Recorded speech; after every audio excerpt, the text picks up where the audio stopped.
Abusuafoɔ mumientie odue emra. Hey, critical. It is CID boss, Lidia Donkor. When you are Accra Regional Police Commander, one friend I remember people didn't BBR. We will put you at this back here and we will deal with you. We will deal with you. Make me. And you may be Kuramunim Sama yes here. The Baba come will be at Timana country. Yes, sir. Let the people move. And then I'm a faro and I'm a CID boss may say, let the people move. And yes, I will come for you, I swear to God, on this social media.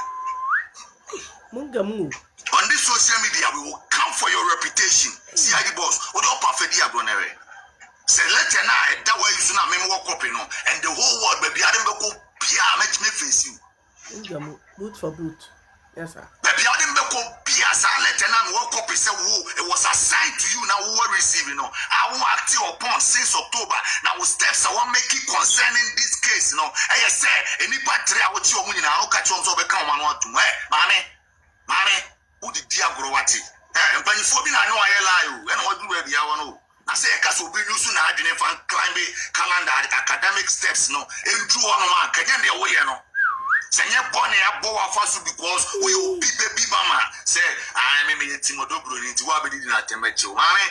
And I post now abusing on me, say, if I'm not few, 7 young pound, do what they will share on. You what the work of Shawan, you about Wusu Tabuni say, Nitonyame, you about Wusu say, Simon, one plan a rebel, internet. The internet in the Bayano. If in your time, it's Lidia Donkor, may say you act and invite Sanko for now, I'm making Pomamo the letter about Mudin also. It is CID boss, Lidia Donkor. And your other four Kwaku Kristo near Koti and by no, according to Kwaku Kristo, or say, and conform me and Sam, a child dobroni, achanam chira, Roman Fadamo, a chi woman in ano, Omuso moku manuatum, Chese, Omuchu Omuse and Momun Casabim, a BM's sono, Obiabe catcher on Kwaku Kristo, say, CID boss, Lidia Donkor, Chese, was so or a Tim Odobruni, ono, Odobruni, and to what bear any nonsense biano, then so more on fancho, and a Kwaku Kristo appear them say, let her not that lumber wooye.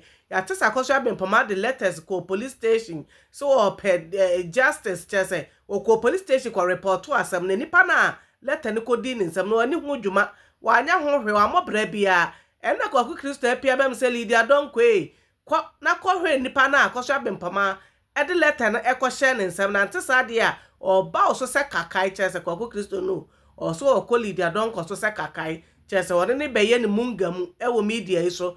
According to Kwaku Kristo, was say some in a mutiebi.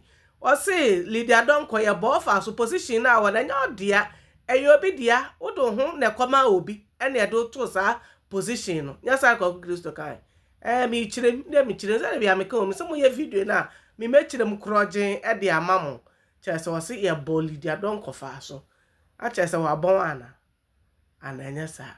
And the Timliga husband, ye Koti and by a Kwaku Kristo, and ye Koti and by say, I say, Pia Bem, and we embrace say a China Yambo, a China Sunday to Park Shako, Chessa, also all road dobro ni tun to mono, and on Asa Kenya, Womo Mati, a Kenya Timliga wife, almost a letter now, I could be a police for answer, CID boss, on Concord, Chessa.